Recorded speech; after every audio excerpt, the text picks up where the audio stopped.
Nous consacrons 3 vidéos à la confiance. Elles peuvent être regardées dans n'importe quel ordre. Son objet n'est pas de vous donner des pistes pour améliorer votre confiance en vous.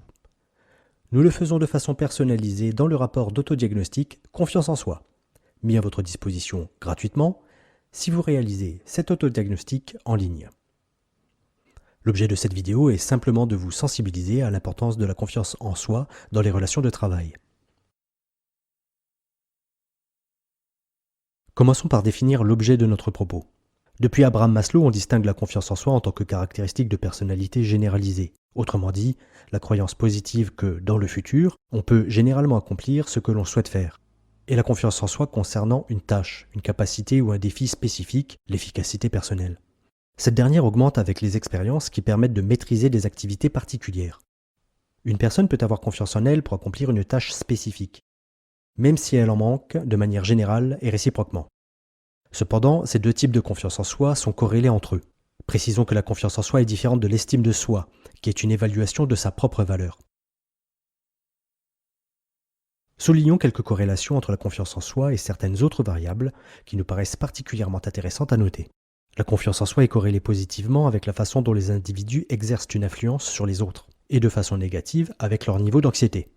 Ainsi, faire baisser votre niveau d'anxiété améliorera votre confiance en vous. Certains psychologues et chercheurs trouvent aussi que la confiance en soi augmente le bien-être général et la motivation, et donc souvent la performance d'une personne.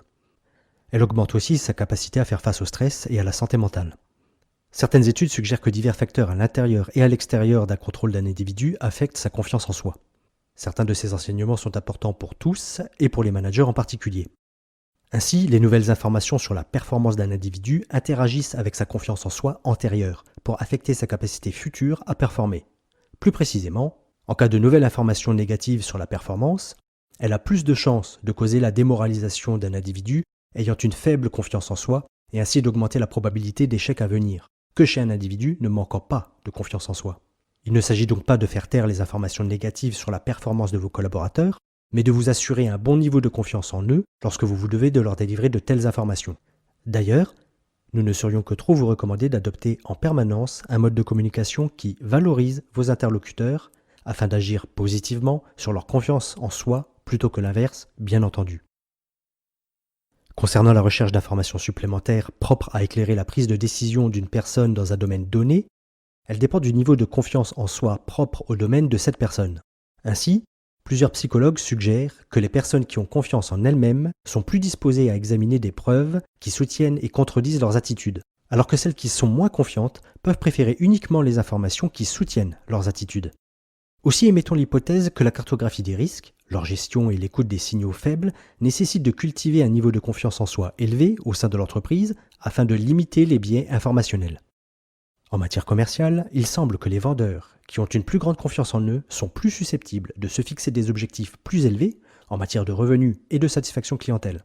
Ainsi, cultiver la confiance en soi des commerciaux serait tout aussi important et bénéfique, et potentiellement moins coûteux, que de fixer une politique de rémunération adaptée.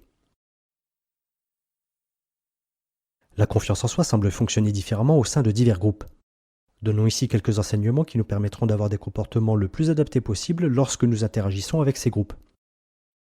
On connaît bien maintenant la façon dont les enseignants peuvent grandement influer sur la confiance en soi de leurs élèves en fonction de la façon dont ils les traitent.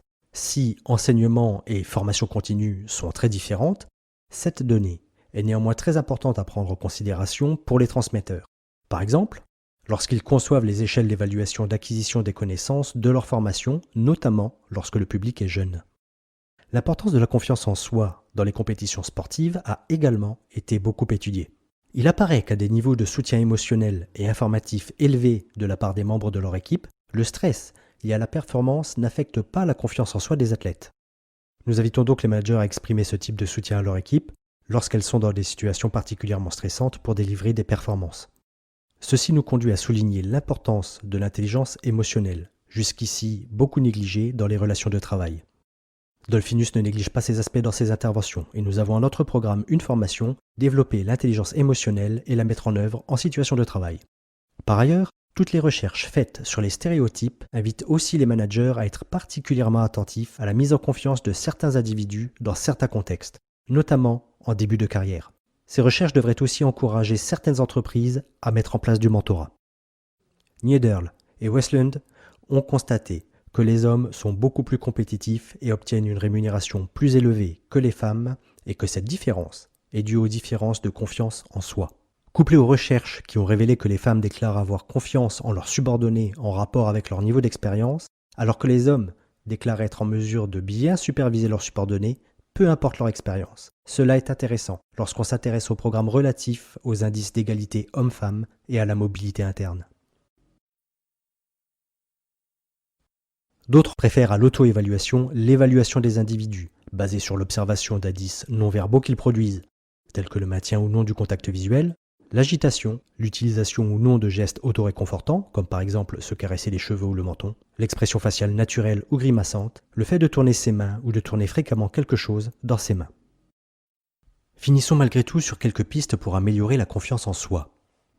Une étude a montré que des femmes qui regardaient des publicités avec des femmes dans des rôles de genre traditionnels paraissaient moins sûres en donnant un discours après avoir vu des publicités avec des femmes assurant des rôles plus masculins.